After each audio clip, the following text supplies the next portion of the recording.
오늘은 선교주일입니다. 하나님께서 성산교회를 통해서 온 모든 민족과 백성과 방언 가운데 하나님을 예배하는 자들이 일어나고 또 주께로 돌아오고 교회가 세워지고 땅끝에서 주님을 찬양하는 그런 일들이 있는 그 일을 위해서 하나님께서 우리 교회를 아름답게 사용할 수 있기를 간절히 바라고 소원합니다.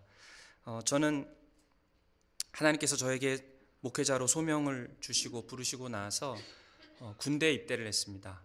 군대에서 처음 느꼈던 것은 영적인 황무함이었습니다.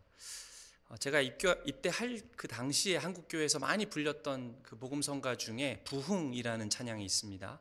그 부흥이라는 찬양의 가사가 이렇게 시작이 되는데요. 이 땅의 황무함을 보소서 하늘의 하나님 긍휼을 베푸시는 주여. 이 땅의 황무함을 보소서, 그 찬양이 교회들마다 많이 불리고 있었는데 군대에 처음 입대해서 그런 황무함을 경험했습니다. 예수 그리스도의 이름이 멸시를 당하고 그 안에 욕설이 있고 억압이 있고 그 다음에 외로움이 있고 영적인 어두움이 있고, 그래서 그런 황무함을 보면서 안타까워하는 차에 제가 이제 휴가를 나오게 되었는데, 휴가를 나와서 한 전도사님이랑 이렇게 얘기를 나눴습니다. 그래서 군대에 가서 이런저런 있었던 얘기를 하면서 영적으로 얼마나 황무한지 내가 많이 놀랬다, 이런 얘기를 말씀드렸더니 그 전도사님은 어떤 사역을 하시는 분이었냐면은 그 대학교 캠퍼스에서 CCC 간사로 섬기던 분이었습니다. 그래서 제 얘기를 듣더니 호진 형제님, 군대만 황무한 것이 아닙니다.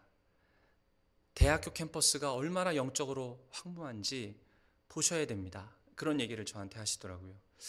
제가 그 말씀을 듣고 굉장히 인상적이었습니다. 왜냐하면 저는 대학교 캠퍼스가 영적으로 황무하다는 생각을 별로 안 하고 살았거든요. 영적인 황무함을 본 사람은 그곳에서 영혼을 섬기고 전도하기 위해서 일을 하고, 또 대학교 캠퍼스에서 영적인 황무함을 본 사람은 그곳에서 사람들을 사랑하고 섬기고 복음을 전하는 일을 감당하겠죠. 왜냐하면 눈이 열렸기 때문입니다. 영적인 황무함을 보는 눈이 열렸기 때문에 그렇게 나가서 주님과 함께 일하는 것이죠. 오늘 저는 바라기는 저와 여러분에게 하나님께서 이 우리의 눈을 열어주셔서 영적인 황무함을 볼 수 있는 눈을 주께서 열어주시기를 간절히 소원하고 있습니다. 군대나 대학교 캠퍼스뿐만이 아니죠. 매달 셋째 주에 우리 교회에서 다운타운에 노숙자 봉사를 나갑니다. 노숙자들을 만나면서 그 노숙자들 안에 있는 좌절과 그들 안에 있는 그 소망 없음을 그들 눈을 볼 때 우리는 볼 수 있습니다. 영적인 황무함을 보는 것입니다. 또 우리가 여름에 또 단기 선교를 나가지 않습니까? 그리고 이번에도 시니어 미션을 계획하고 있는데 단기 선교를 나가면 어떻습니까? 거기 그 선교지에서 그 사람들의 눈을 보면 그 안에 허무함과 외로움과 그리고 소망 없음과 죄에 짓눌려 있는 그런 모습들을 우리들이 눈으로 봅니다. 영적인 황무함을 보는 것이죠. 제가 1997년에 처음으로 단기 선교라는 것을 나가봤습니다. 터키에서 전도를 하러 여기저기 도시를 다니는데 어떤 할아버님을 만났습니다. 근데 이 할아버님께 전도를 하다가 제가 발견한 것은 이분이 예수를 들어본 적이 없는 분이셨어요. 복음을 처음 들어본 분이었습니다. 저는 평생 예수를 처음 들어본 사람을 그 선교지에서 처음 만났습니다. 얼마나 제가 그것 때문에 충격을 받았는지 모릅니다. 지금도 전 세계에 보면은 한 6분의 1 정도 되는 사람들이 자기가 편하게 읽을 수 있는 언어로 된 성경을 갖고 있지 않습니다. 6분의 1이면 한 13억 정도 되는 사람들이죠. 편하게 읽을 수 있는 성경이 없습니다. 그리고 지금도 수천 개의 도시에 이렇다 할 교회가 하나도 없는 도시가 전 세계적으로 수천 개가 됩니다. 그만큼 예수 그리스도의 복음이 필요한 지역이 많다라는 것이고, 아직도 굉장히 많은 사람들이 주님의 이름을 듣지 못하고 황무함 속에서 살고 있습니다. 그런 영적인 황무함을 볼 수 있는 눈이 우리 가운데 열려야 되는 것입니다. 노숙자나 선교지에서만 영적인 황무함을 보는 것으로 끝나서는 안 됩니다. 우리는 이 토론토 지역의 황무함을 보고 있습니까? 창조 질서가 무시당하고 있습니다. 동성결혼이 합법화되고, 더 이상 내가 태어날 때 생물학적으로 가졌던 성이 중요하지 않은 곳이 되었습니다. 내 성은 내가 느끼는 대로 내가 결정할 수 있는 곳이 되어버렸고, 하나님께서 우리가 태어날 때 우리가 가지고 태어났던 그 생물학적인 성이 얼마나 하나님께서 주신 고귀한 선물이고, 그리고 우리를 가장 완벽하고 선하고 아름답게 창조하셨다라는 그것을 이 땅 사람들은 전혀 생각을 하지 않고 그저 내가 원하는 대로, 내가 느끼는 대로 자기 성을 결정하는 곳이 되어버렸습니다. 대부분의 많은 사람들, 그저 이 길거리에 나가서 버스를 타거나 어디를 가셔서, 몰에 가셔서 수많은 사람들을 보더라도 정말 예수 그리스도를 믿는 사람들 만나기가 쉽지 않은 곳이 되어버렸습니다. 그곳이 바로 우리가 살고 있는 토론토입니다. 영적으로 그런 황무함을 보고 계십니까? 우리는 교회의 영적인 황무함을 또한 보고 있습니까? 성도들의 삶을 짓누르고 낙담시키고 소망을 끊어버리는 무서운 죄의 세력을 보고 계십니까? 성도들의 삶 속에 있는 아픔과 그 죄로 인해서 찾아온 그 결과로서 온 상처와 괴로움과 외로움과 절망을 우리는 보고 있습니까? 그런 영적인 황무함을 우리는 보고 있습니까? 그래서 그 황무함을 봤기 때문에 그 사랑하는 내 옆에 있는 그 형제 자매를 섬기고 있습니까? 어쩌면 우리가 내 사랑하는 형제와 교우들 자매를 섬기지 않고 아무것도 하지 않는다면 어쩌면 우리는 내 안에 있는 황무함만 보기 때문은 아닐까요? 나에게로만 모든 시선이 맞춰져 있기 때문에, 다른 사람의 영적인 황무함을 보지를 못하고 있기 때문에, 그렇기 때문에 우리가 섬기지 못하고 있는 것은 아닐까요? 사랑하는 여러분, 우리는 그 영적인 황무함을 볼 수 있는 눈이 열려야 합니다. 군대나 대학교 캠퍼스나 다운타운에 있는 노숙자나, 그리고 저기 저 멀리 있는 선교지로부터 가깝게는 내 이웃과 교회와 가정 안에 있는 그 황무함, 그 황무함을 볼 수 있는 눈이 열려야 합니다. 그 눈이 열리기 위해서는 하나님께서 우리에게 은혜를 주셔야 합니다. 그 눈이 열리게 되면은 그저 나 혼자 구원받고 내 가족 구원받고 나 천국 가면 되고, 그냥 내 지위와 내 위치와 내가 사람들로부터 받는 칭찬과 명예, 안위만을 위해서 살아가는 것이 아니라, 그 눈이 열리게 되면은 다른 사람을 위해서 살아가게 됩니다. 선교적인 삶이 시작됩니다. 영혼에 대해서 관심이 생기고, 그 사람에 대해서 기도할 수 있는 것이 무엇인지 궁금해지고, 그 사람이 지금 어떤 아픔이 있는지 관심이 생기고, 어려움이 있으면 그냥 넘길 수 없게 되고 뭔가를 해야만 하는 그런 목자의 마음이 생기게 됩니다. 왜냐하면은 그 한 사람이 변화되고, 그 한 사람이 구원받고, 그 한 사람의 외로움과 고통과 아픔에서 회복되고 세워지는 것은 오직 하나님만이 하실 수 있는 것을 내가 알기 때문입니다. 하나님의 성령만이 그 사람의 마음을 변화시킬 수 있고, 그 사람을 구원할 수 있고, 그 형제 자매를 온전하게 회복시킬 수 있는 사람, 그분이 오직 성령님이시다라는 것을 내가 알기 때문에 그 자에게 가서 사랑하고 섬기고 복음을 가지고 찾아가서 그 아픔을 싸매줄 수 있는 것입니다. 한 영혼에 대해서 관심을 가지게 되는 것입니다. 사도 바울은 선교적인 삶을 사는 것이 어떤 것인지 오늘 본문 21절에서 이렇게 고백했습니다. 이는 내게 사는 것이 그리스도니 죽는 것도 유익함이라. 이 말씀을 다르게 표현하면 이렇습니다. 예수 그리스도를 위해서 사는 삶이 가치 있는 삶이라면 그를 위해서 죽는 것도 가치 있는 것이다. 물론 저와 여러분은 바울처럼 선교지를 다니다가 순교를 당하지 않을 가능성이 상당히 높습니다. 그러나 우리가 모두 그리스도인이라면 사도 바울이 걸어갔던 그 방향과 우리가 가야 할 그 방향은 결코 다르지 않습니다. 예수를 위해서 살고 예수를 위해서 죽는 것, 그 방향으로 우리는 선교적인 삶으로 나아가야 합니다. 그러면 선교적인 삶의 구체적인 모습은 어떤 것입니까? 첫째로 선교적인 삶은 그리스도를 위해서 사는 삶입니다. 21절에 사도 바울이 이랬죠. 이는 내게 사는 것이 그리스도니라고 했습니다. 이는 내게 사는 것이 그리스도니. 이 고대 카르타고 유적지에 이 로마 군인이 이런 글을 비문으로 썼습니다. 뭐라고 썼냐면 웃고 사냥하고 목욕하고 사냥하는 것, 그게 인생이다. 바울이 한 지금 이 표현을 빌려서 쓰자면 뭐라고 할 수 있을까요? 이는 내게 사는 것이 웃는 것이니, 사냥하는 것이니, 목욕하는 것이니, 그게 삶이다 라고 말할 수 있겠죠. 요즘 우리 토론토에 있는 이 상황을 그대로 반영해서 이 21절을 다시 표현해 보면, 이는 내게 사는 것이 음행이니, 이는 내게 사는 것이 축구 시청하는 것이니, 이는 내게 사는 것이 정원을 가꾸는 것이니, 일하는 것이니, 스키 타러 가는 것이고, 내가 쓰러질 때까지 쇼핑하는 것이니. 그러면 죽는 것은 무엇입니까? 만약 사는 것이 그런 것이면 죽는 것은 그냥 그 모든 걸 다 잃어버리는 것입니다. 그러나 예수 그리스도가 우리의 사는 것이 되면, 내가 사는 것이 그리스도니라고 하면 우리도 사도 바울처럼 자신 있게 말할 수 있습니다. 죽는 것이 유익하니라.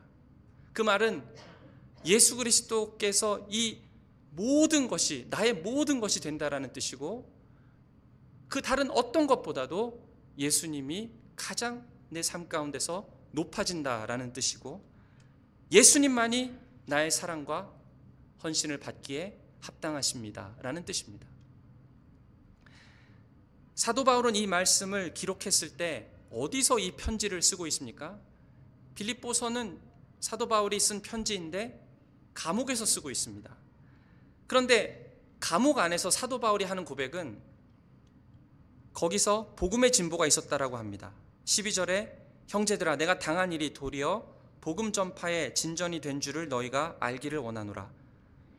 빌립보 성도들은 복음의 진전이 있으려면 그래도 사도 바울이 감옥에서 풀려나야 하는 것 아닌가? 그래야 하나님께 영광이 되고 거기서 풀려나와야 복음의 진보가 있는 것 아닌가? 이렇게 생각을 했었죠.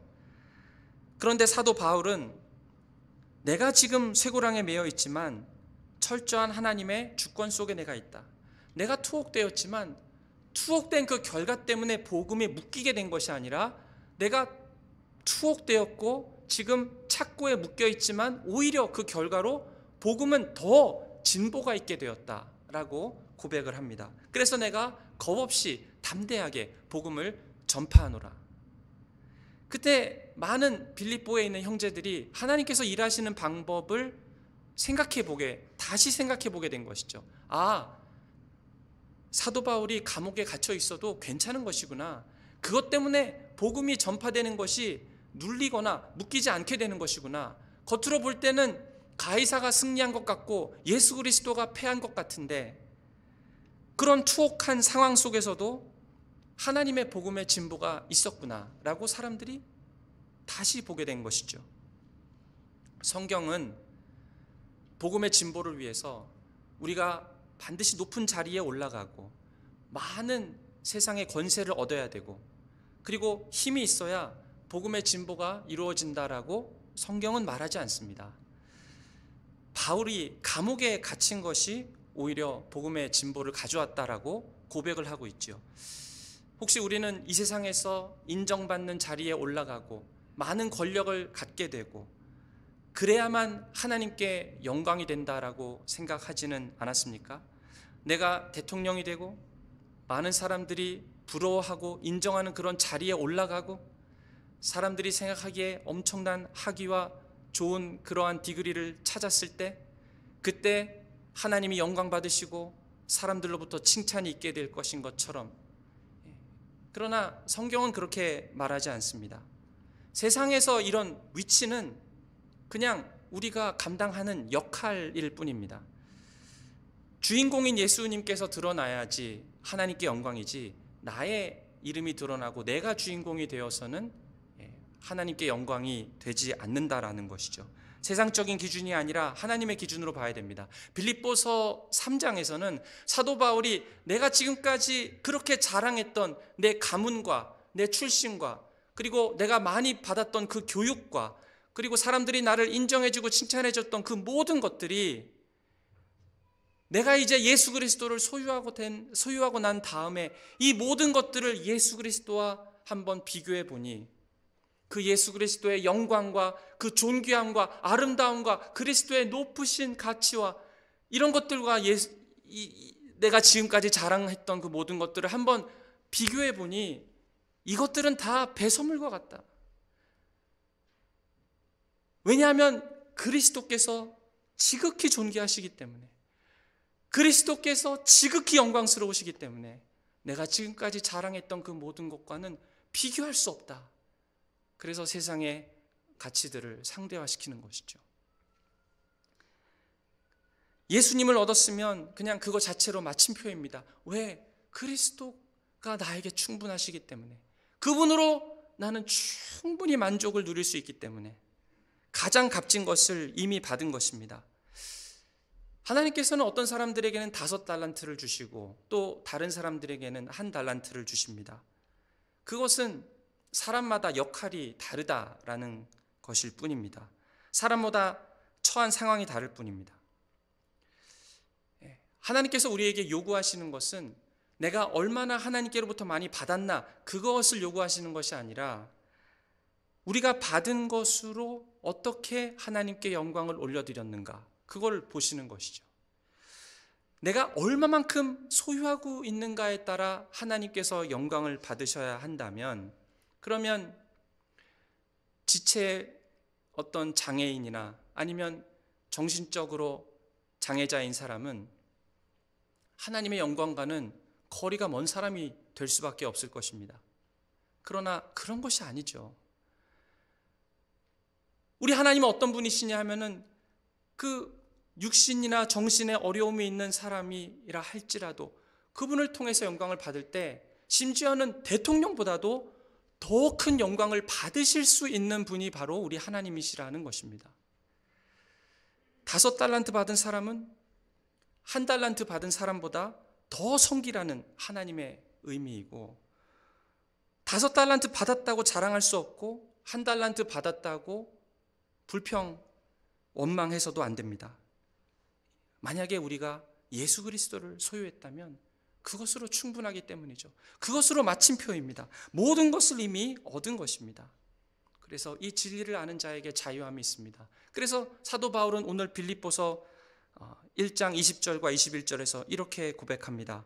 나의 간절한 기대와 소망을 따라 아무 일에든지 부끄러워하지 아니하고 지금도 전과 같이 온전히 담대하여 살든지 죽든지 내 몸에서 그리스도가 존귀하게 되게 하려 하나니 이는 내게 사는 것이 그리스도니 죽는 것도 유익함이라. 사실 바울에게는 살고 죽는 것이 그렇게 중요하지 않습니다. 내 위치와 내가 소유하고 내 자랑과 부와 내가 갖고 있는 명예, 이런 것이 아닙니다. 그냥 예수님 한 분을 내가 소유했다면 그것으로 나는 모든 것을 다 얻은 것이고 나는 그것으로 만족하고 감사하고, 그래서 그것으로 이제는 마침표이고 이제 나는 복음의 진보를 위해서 살겠다라고 고백하는 것이죠. 그것이 그리스도인의 삶이고 그것이 선교적인 삶입니다. 찬송가 작사자 중에서 화니 제이 크로스비라는 부인이 있습니다. 이분이 많은 찬송시를 지었습니다. 우리가 잘 알고 있는 예수로 나의 구주 삼고 나의 갈 길 다가도록 예수 인도하시니 예수께로 가면 나는 기뻐요 인내하신 구세주여 오 놀라운 구세주 나의 영원하신, 굉장히 많습니다. 이런 찬송시를 지었는데 이분은 어렸을 때 의사가 수술을 하다가 그 의사가 실수로 이 어린 소녀가 실명을 하게 됩니다. 그래서 낙담과 좌절 속에서 방황하다가 나중에 신앙으로 극복한 다음에 이 부인은 그때의 일을 회상하면서 이렇게 기록했습니다. 지금 그 의사를 만날 수 있다면 나를 실명케 한 데 대해서 몇 번이고 감사할 것입니다. 비록 신체적으로는 잘못되었지만 이것은 하나님의 편에서는 잘못된 것이 아닙니다. 나로 하여금 신체적으로 어둠에서 살면서 하나님을 찬양하는 노래를 더 잘 짓고 다른 사람에게 하나님을 찬양하는 노래를 부르도록 하도록 하시려는 것이 하나님의 목적이라고 나는 믿습니다. 그 찬송시 중에 한 구절을 제가 읽어드리겠습니다. 나의 갈 길 다가도록 예수 인도하시니 어려운 일 당한 때도 족한 은혜 주시네. 나는 심히 고단하고 영혼 매우 갈하나 나의 앞에 반석에서 샘물 나게 하시네. 나의 앞에 반석에서 샘물 나게 하시네. 우리는 사도 바울처럼 이는 내게 사는 것이 그리스도니 라고 고백할 수 있습니까? 우리는 정말 예수님 때문에 모든 것을 얻은 것 맞습니까? 우리는 예수님 한 분으로 충분합니까? 그분으로 우리는 만족합니까? 내가 감옥에 가도 복음의 진보가 이루어진다면 그것으로 우리는 감사할 수 있습니까? 내가 사람들의 멸시와 조롱을 받아도 핍박이 있다 할지라도 그것 때문에 복음의 진보가 이루어진다면 우리는 감사할 수 있습니까? 나의 앞길이 막막하고 상황이 낙담이 되고 길이 없어 보일 때 예수님께서 함께 하심으로 우리는 감사할 수 있습니까? 나에게 예수님은 어떤 분이십니까? 나는 예수님으로 인해서 모든 것을 가진 자입니까? 그분이 나에게 마침표가 되십니까? 하나님께서 그리스도를 통해 나에게 기쁨과 만족과 감사를 주셨습니까? 그리고 나는 예수님의 기쁨이 되기를 원합니까? 그리스도를 그 어떤 것보다도 가장 귀하게 여기는 삶, 그것이 선교적인 삶입니다. 둘째로 선교적인 삶은 그리스도를 위해서 죽는 삶입니다. 21절을 다시 보시면 이는 내게 사는 것이 그리스도니 죽는 것도 유익함이라. 다른 말로 표현하면 그리스도를 위해서 희생하고 헌신하고 심지어 내 생명까지도 드리는 것을 뜻합니다. 그런데 21절 밑으로 쭉 읽다 보시면은 바울이 실제로 죽는 것을 바라고 있는 것처럼 말을 합니다. 그 다음에 22절과 23절을 보시면은 그러나 만일 육신으로 사는 이것이 내 일의 열매일진데 무엇을 택해야 하는지 나는 알지 못하노라. 내가 그 둘 사이에 끼었으니 차라리 세상을 떠나서 그리스도와 함께 있는 것이 훨씬 더 좋은 일이라. 그렇게 하고 싶으나 죽는 것이 훨씬 더 좋은 일이라. 그렇게 하고 싶으나. 그러니까 사도 바울은 지금 죽음을 동경하고 있습니다. 갈망하고 있습니다. 왜냐하면 예수 그리스도 안에서 죽는 자가 아름답다라는 걸 알기 때문이죠. 그리스도인들은 죽음이 그저 끝이 아닙니다. 믿음 안에서가 아니라 예수를 믿지 않고 예수 밖에서 죽으면 거기에는 정죄와 고통밖에 없습니다. 그러나 예수 그리스도 안에서 죽으면 생명 있는 씨앗으로 묻혀서 죽으면 어떤 일이 있습니까? 그 천국에서 예수 그리스도를 우리가 만나고 그 영원한 시간 동안 이 땅에서 힘들었던 그 죄 때문에 우리가 힘든 게 아니라 죄와는 완전히 자유한 그런 사람으로 온전한 안식과 평안을 천국에서 누리게 됩니다. 그래서 요한계시록 21장 4절에 보면 다시는 사망이 없고 애통하는 것이나 곡하는 것이나 아픈 것이 다시 있지 아니하리니 이 세상에서 있는 모든 고통으로부터 자유롭게 되어서 참된 안식 안으로 들어가는 것이죠. 죽음이 오면 고통과 죄로 인한 싸움이 끝나게 되는 것입니다. 그리고 둘째로 우리는 예수님과 같이 거룩하게 되고 그 죽음 이후에 영원토록 예수님과 함께 할 것입니다. 거기에는 영광과 만족이 있습니다. 사도 바울이 죽음을 갈망했던 것은 바로 이 죽음 이후에 있는 영광을 바라보았기 때문입니다. 그래서 사도 바울은 죽음을 간절히 열망했던 것 같습니다. 23절에 차라리 세상을 떠나서 그리스도와 함께 있는 것이 훨씬 더 좋은 일이라. 그러니까 그리스도인들에게 있어서 삶보다 더 좋은 것이 죽음입니다. 그리스도인들에게는 죽음이 삶보다 더 좋다라는 것을 저는 믿음을 가지고 믿습니다. 그래서 사도 바울은 나중에 디모데에게 이렇게 고백을 합니다. 디모데후서 4장 6절과 8절은 이렇게 말합니다. 전제와 같이 내가 벌써 부어지고 나의 떠날 시간이 가까웠도다. 나는 선한 싸움을 싸우고 달려갈 길을 마치고 믿음을 지켰으니 이제 후로는 나를 위하여 의의 면류관이 예비되었으므로 주 곧 의로우신 재판장이 그날에 내게 주실 것이며 내게만 아니라 주의 나타나심을 사모하는 모든 자에게 도니라. 사도 바울은 평생을 이 천국을 바라보고 살았습니다. 그런데 그 천국에서 누리게 될 영광과 영원한 안식과 모든 평강과 자유함을 전부라고 생각하지 않았습니다. 거기에 함몰되어 있지 않습니다.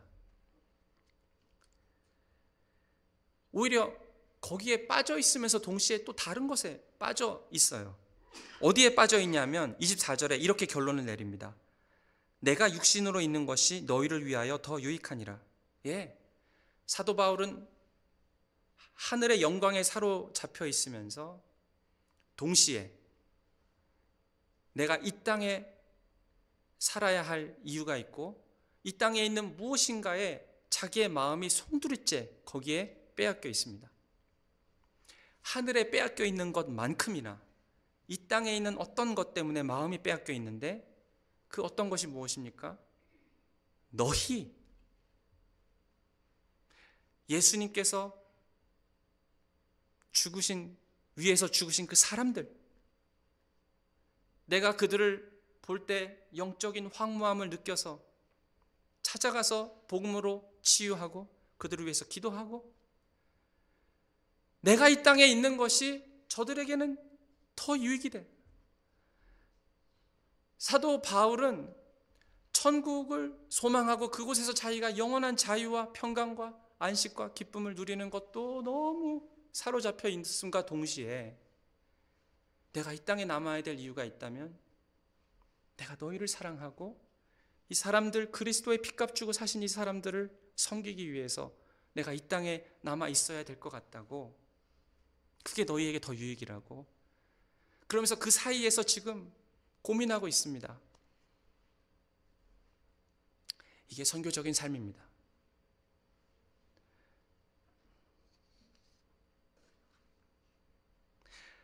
그래서 빌립보서 2장 4절에 이렇게 썼죠.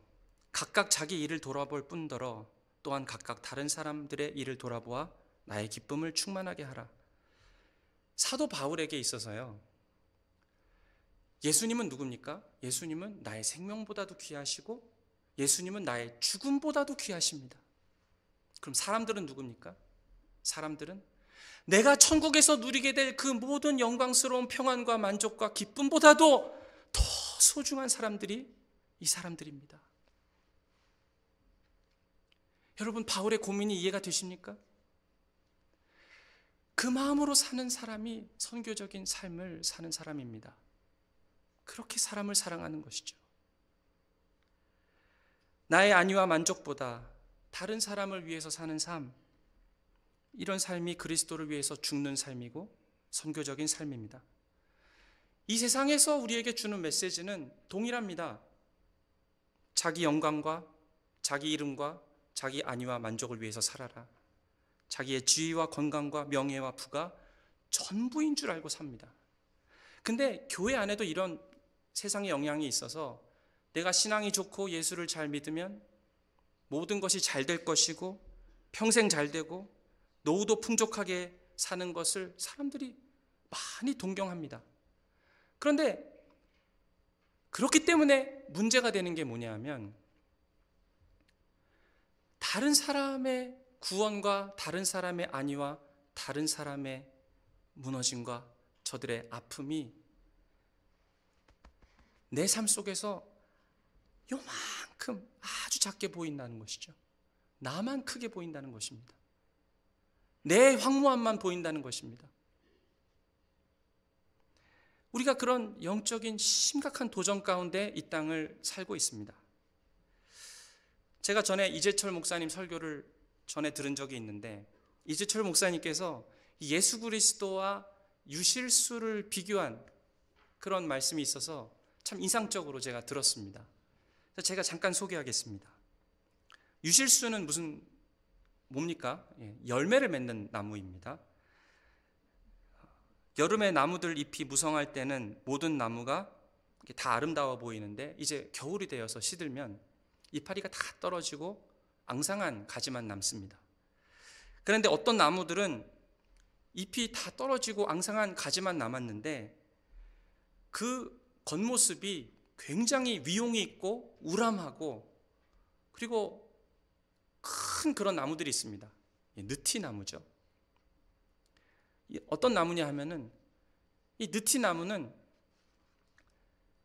자기가 살아가는 평생 동안 한 번도 다른 사람이 먹을 수 있는 그런 열매를 한 번도 맺지 않는 그런 나무입니다. 그러니까 이 커다란 느티나무는 겨울철에 잎이 다 떨어졌는데도 그게 흉해 보이는 것이 아니라 위용이 대단합니다. 그래서 보통 이 느티나무는 몇백 년을 삽니다. 길게 살면 한 1000년을 산다고도 해요. 그러면 많은 사람들이 그 나무 둥치를 여러 명이 손을 잡고 둘러서야 될 정도로 굵고 우람하고 위용이 대단한 나무가 됩니다. 그런데 그렇게 사는 동안 다른 사람을 위해서 한 번도 열매를 맺어준 적이 없습니다. 몇백 년이 지나도 웅장한 것이죠. 그런데 평생을 감을 생산하고 포도를 생산하고 평생 사과를 생산한 유실수들은요, 이 유실수들은 잎이 떨어지면 어떻게 됩니까? 잎이 떨어지면 그 가지들이 다 말라 비틀어져 있습니다. 다 꺾여 있습니다. 나무 가지들이 앙상합니다. 이 세상에 뿌리를 내린 이후에 이 유실수들은 자기를 위해서 산 적이 없거든요. 남을 위해서 살았습니다. 보통 이런 유실수들은 길게 살아봤자 한 100년이라고 하네요. 그러면 수명이 다한 것이죠. 느티나무는 몇백 년을 살아도 위용 있고 우람하게 그렇게 자랑을 하는데, 남들에게 자기 진액을 다 빼줘서 열매를 맺었던 그런 유실수들은 그냥 100년 살고 죽습니다. 썩어 없어집니다. 이 땅에 오셔서 우리를 위해서 십자가에서 제물이 되어주신 주님, 그 주님을 나무에 비유한다면 어디에 더 가깝겠습니까? 몇백 년이 지나도 우람하게 자기 위용을 드러내는 느티나무이겠습니까? 아니면 죽을 때까지 다 주고 뒤틀릴 대로 뒤틀린 유실수이겠습니까? 두말할 것도 없이 자기를 내어주고 뒤틀린 유실수 나무에 예수님을 비유할 수 있을 것입니다. 오늘 본문에서 사도 바울은 그런 예수님의 길을 따라갔습니다. 유실수 나무 같은 삶을 살았습니다. 이는 내게 사는 것이 그리스도니 죽는 것도 유익함이니라. 바울은 자신 있게 말할 수 있었습니다. 그에게 삶이란 예수 그리스도이고 예수님께서 사랑하신 바로 그 사람들을 많이 사랑하고 살았습니다. 죽는 게 싫어서 어떻게든 하나님이랑 이 딜을 해보려고 이 땅에 소명을 아직 남겨두신 것 아닙니까? 그런 태도가 아닙니다. 나는 너무 하늘을 사모하고 그곳에 있는 영광을 바라보며 내 마음이 사로잡혀 있지만 이 땅에 주님 사랑하신 그 사람들, 그리고 내가 황무함을 받던 그 영혼들, 그를 위해서 내가 이 땅에서 살고 섬기고 남을 위해 자기 진액을 쏟아주고 열매마저도 다 드리고자 하는 그런 삶을 사도 바울이 살았고, 또 우리 앞에 많은 신앙의 선진들이 그 길을 걸어갔습니다. 사랑하는 여러분, 오늘은 선교주일입니다. 이 땅의 황무함을 볼 수 있는 영적인 눈이 다 열릴 수 있는 은혜가 있기를 바랍니다. 내 이웃의 영적인 황무함을 보게 하옵소서. 내가 사랑하고 섬기는 내 교회, 내 교우들, 죄 때문에 그 결과로 인해서 우리의 삶 속에 아픔이 있고 고통이 있고 외로움이 있고 무너짐이 있고 절망이 있다면 주여, 저들에게 찾아가서 말씀으로 위로하고 복음으로 치유하는 그런 영적인 눈이 열리게 하시고, 내 학교와 직장의 영적인 황무함을 보게 하시고, 뿐만 아니라 땅끝에서 아직도 주님을 한 번도 들어보지 못하고, 주님을 들었지만 오히려 선교사님을 죽이고 싶어하고 그리스도를 욕되게 하는 일에 자기의 의로움을 드러내려고 하는, 자기가 무슨 일을 하고 있는지도 잘 모르는 그런 수많은 믿지 않는 영혼들, 그 영혼들을 바라볼 수 있는 영적인 눈이 열리시기를, 그런 은혜를 주시기를 축원드립니다. 이 세속 사회는 자기의 만족만을 원하고 자기의 안위만을 원하고 그것을 위해서 살라고 하지만, 우리 주님께서는 선교적인 삶으로 우리를 부르셨습니다. 우리 주님이 그 길을 걸어가셨고, 사도 바울이 그 길을 걸어갔고, 많은 믿음의 사람들이 이 길을 걸어갔습니다. 이는 내게 사는 것이 그리스도니 죽는 것도 유익함이라. 이런 고백이 우리 모두에게 다시 새로워지는 귀한 은혜가 오늘 선교 주일 가운데 있으시기를, 여러분에게 있기를 주님의 이름으로 축원드립니다. 우리 다 같이 자리에서 일어나셔서